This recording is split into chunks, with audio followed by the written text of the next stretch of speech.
नमस्कार, मैं हूं आपके साथ ज्योत्सना चोपड़ा और आप देख रहे हैं विजडम न्यूज। बात करने वाले हैं 2020 में हुए दंगों की। जी हाँ, दिल्ली में जो दंगे हुए थे ना सिर्फ एनएससी और एनआरसी को लेकर के, और जहां आप ये जानते हैं कि इन दंगों की वजह से कुछ लोगों की गिरफ्तारी भी हुई थी। 53 लोगों की जान गई थी और 700 लोग घायल हुए थे।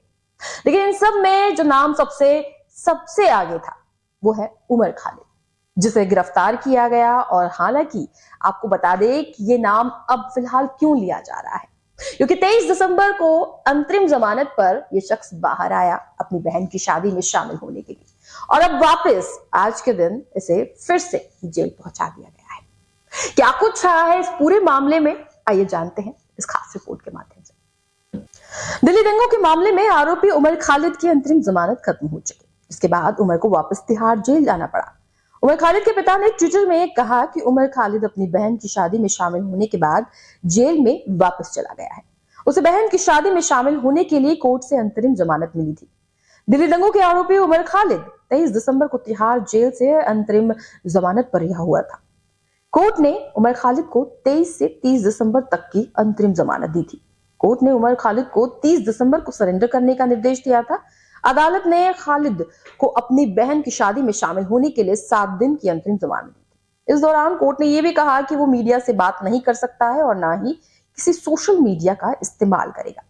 उमर खालिद और कई अन्य लोगों पर कड़े गैरकानूनी गतिविधियों अधिनियम यानी यूएपीए और भारतीय दंड संहिता के प्रावधानों के तहत पूर्वोत्तर दिल्ली में फरवरी 2020 के दंगों के मास्टरमाइंड होने का मामला दर्ज किया गया था, जिसमें 53 लोगों की जान गई थी और 700 से भी ज्यादा लोग घायल हुए थे। नागरिकता संशोधन अधिनियम और राष्ट्रीय नागरिक रजिस्टर यानी कि सीएए और एनआरसी के खिलाफ विरोध प्रदर्शन के दौरान हिंसा भड़क गई। इस महीने की शुरुआत में ही दिल्ली के कड़कड़डुमा अदालत ने 2020 के दंगों से जुड़े एक मामले में खालिद और यूनाइटेड अगेंस्ट हेट के सदस्य खालिद सैफी को बरी कर दिया था।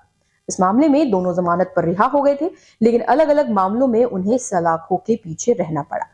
खालिद की जमानत याचिका को दिल्ली उच्च न्यायालय ने अक्टूबर में खारिज कर दिया था, जिसमें कहा गया था कि सीएए और एनआरसी के विरोध प्रदर्शनों को प्रथम दृष्टि से अगर देखा जाए तो विभिन्न षड्यंत्रकारी बैठकों में आयोजित किया गया, जिसमें खालिद ने भाग लिया था। लेकिन खालिद के भाग लेने के बाद उसके ऊपर ये तमाम धाराओं के तहत मामला दर्ज किया गया और साथ ही साथ अब जमानत याचिका के बाद इन तमाम मुद्दों के अंतर्गत वो बाहर भी आया।